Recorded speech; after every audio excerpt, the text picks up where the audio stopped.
Mas Fitra, apakah kebijakan BBM bersubsidi saat ini yang diambil oleh pemerintah ini sudah tepat menurut Anda? Baik, kalau kita berbicara mengenai subsidi, seharusnya subsidi itu adalah alat yang digunakan pemerintah untuk mengakselerasi economic growth.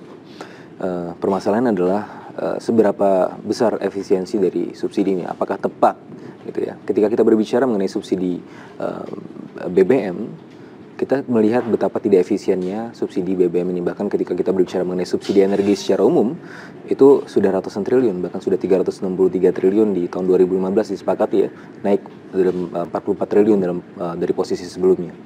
Nah, kita lihat efektivitas dari subsidi ini, apakah tepat atau tidak. Nah, kalau saya melihatnya adalah ini cenderung distortif. Ya, alih-alih meningkatkan pertumbuhan ekonomi, justru mengkonsen pertumbuhan ekonomi di jangka panjang.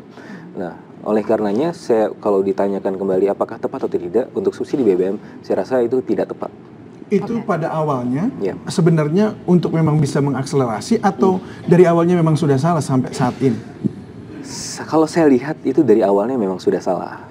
Karena di tahun 1980-an kita mendapatkan windfall profit ya, berupa harga minyak yang meningkat ya, sementara produksi kita berlebihan ya, konsumsi domestik juga tidak terlalu banyak.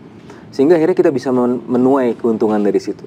Nah, itu adalah awal mula bencana kita kali ini. Jadi mulai dari keuntungan sesaat, pada akhirnya dengan mekanisme subsidi yang terus berlangsung hingga kini, masyarakat terlanjur terbuai dan apapun bentuknya ketika subsidi itu ditarik, pasti akan terjadi shock. Oke. Nah, ini yang juga akan menjadi beban bagi pemerintahan berikutnya. Yang kita ketahui sekarang ini tengah berlangsung pertemuan antara Jokowi dengan SBY, antara lain untuk membicarakan mengenai ruang fiskal atau ruang gerak pemerintahan yang terbatas akibat beban subsidi ini. Nah, artinya Anda melihat apa sih yang mungkin bisa dilakukan dalam masa pemerintahan SBY saat ini? Oke, secara politik Pak SBY tentunya bisa melakukan manuver untuk menaikkan harga BBM, artinya menarik subsidi. Karena dengan di tahun 2014 PDIP walkout dan kemudian disepakati di rapat paripurna APBN 2014 tersebut, artinya dengan seperti itu Pak SBY bisa melakukan penarikan subsidi itu tanpa harus berkonsultasi dengan DPR karena sudah disepakati. Ya, secara politik bisa dilakukan. Dan tapi secara ekonomi, apakah itu tepat dan siapa yang harus melakukannya? Saya tidak akan kemudian terjebak. Apakah perlu ada kayak semacam sharing gitu ya? Oke. Ya, antara pemerintahan sekali lagi saya tidak akan dengan kemudian terjebak siapa yang harus bertanggung jawab. Tapi saya akan berbicara momen, kapan waktu yang pas untuk melakukannya. Nah, kalau kita berbicara momen, ada dua windows of opportunity ketika kita melakukan kebijakan menarikan subsidi ini. Yang pertama adalah Oktober dan November. Itu adalah saat dimana inflasi rata-rata dalam 10 tahun terakhir itu paling rendah. Karena apalagi di Oktober kita akan ada panen. Jadi tidak akan terlalu tinggi inflasinya kalaupun nanti dinaikkan BBM-nya. Yang kedua adalah bulan Maret dan April.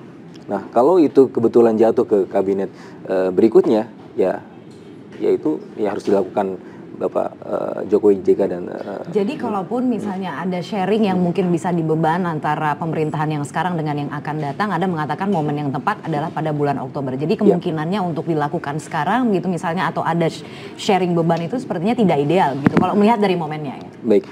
Untuk melakukan kebijakan yang cukup strategis seperti ini, perlu ada hitung-hitungan yang matang. Ya. Tidak ada proses ketergesaan dalam melakukan kebijakan yang strategis ini.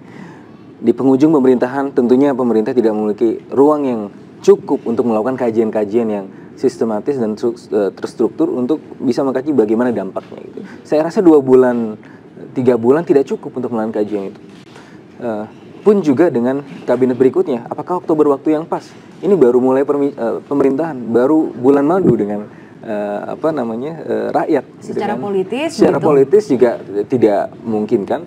Pun dengan secara ekonomi, itu hitung-hitungannya kan harus pas, gitu ya. Jadi meskipun bulan Oktober itu adalah momen yang pas, dan tapi dengan saya rasa sih Maret atau April itu adalah waktu yang ideal untuk kabinet mendatang karena ada ruang celah fleksibilitas yang cukup ya dari Oktober hingga Maret dan April. Lalu bagaimana dengan anggaran tahun ini? Artinya kalau Anda mengatakan yang ideal kenaikannya itu adalah tahun depan, dampaknya akan seperti apa jika kemudian tidak ada kenaikan sama sekali pada tahun ini?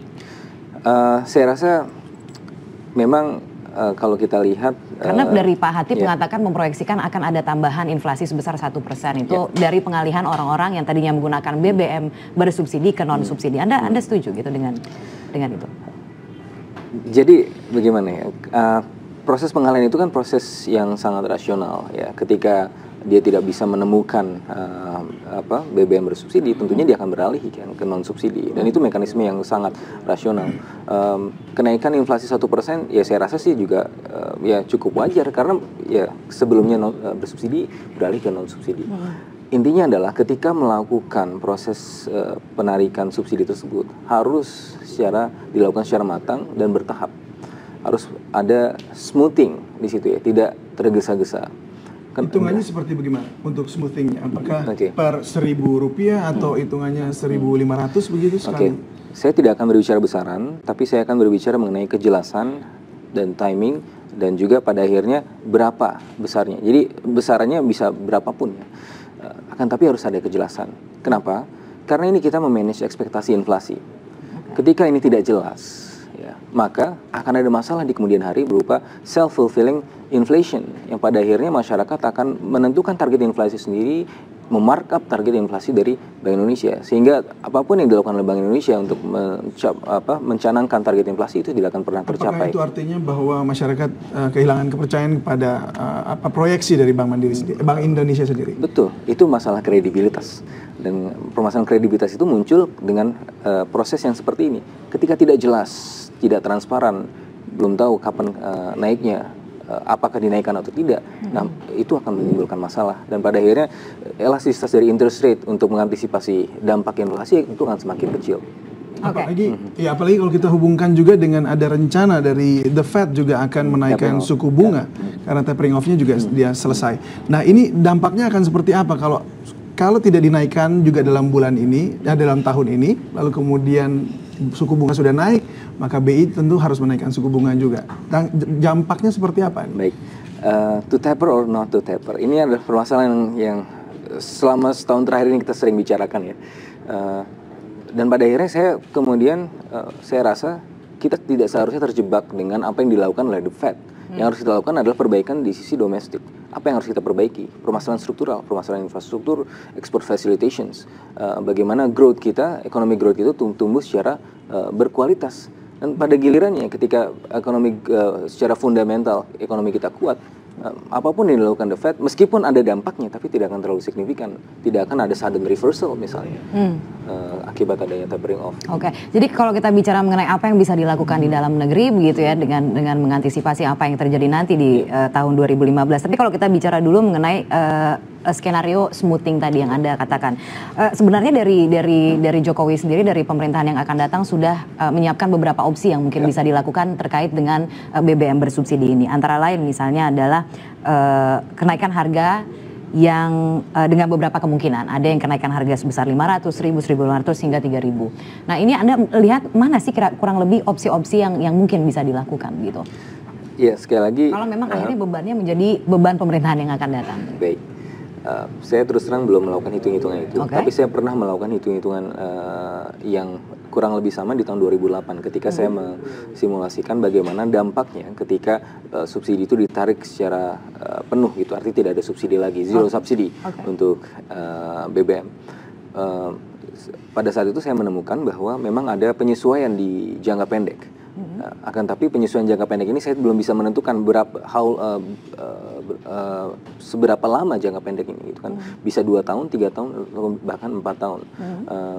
Memang berdasarkan proyeksi saya pada tahun 2008 tersebut, ketika saya melakukan simulasi itu, akan ada sebuah perbaikan yang cukup signifikan dari sisi kapasitas fiskal dan juga penggunaan energi alternatif ya akibat adanya untuk pengalihan ke sektor-sektor mana saja. Ketika kemudian itu dinaikkan, berarti kan ada ruang fiskal yang ada sektor, tentunya ada infrastruktur, ada sektor yang menopang kesejahteraan masyarakat seperti kesehatan, pendidikan dan lain sebagainya, dan juga ketenaga kerjaan, peningkatan kualitas tenaga kerja.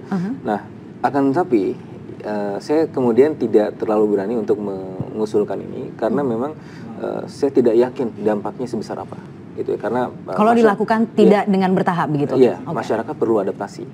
Makanya saya lebih sepakat dengan adanya smoothing tersebut. Berapapun besarannya, asalkan itu smooth, itu saya rasa lebih dari cukup. Dan selain besaran yang paling penting adalah sebagaimana yang saya ungkapkan tadi adalah jelas kapannya gitu, targetnya kapan mau dinaikkan, sehingga masyarakat kemudian bisa mengatur dan kemudian tidak terkacaukan ekspektasi inflasinya, sehingga kerja Bank Indonesia juga tidak terlalu eksesif untuk mengendalikan inflasi. Kalau menurut Anda kenapa pemerintah tidak konsisten gitu dengan kebijakan BBM bersubsidi ini? Ya sekali lagi ini kan selain faktor ekonomi ada faktor-faktor non-ekonomi. Salah satunya adalah faktor politik. Tentunya ini membutuhkan proses politik yang cukup panjang.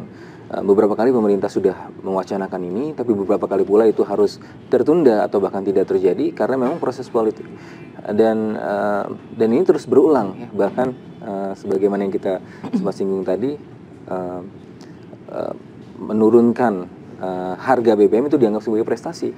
Dan ini menurut saya kan ini merupakan sebuah proses yang gimmick-gimmick yang memang disenangi masyarakat. Tapi tidak politis, secara politis pas, tapi tidak pas secara ekonomi. Oke, jadi catatan untuk pemerintahan yang akan datang, kalaupun kemudian dinaikkan, berarti jangan diturunin lagi begitu ya. Betul. Karena itu prestasi berarti. Baiklah begitu. Terima kasih telah bergabung bersama kami di Konal. Selamat malam.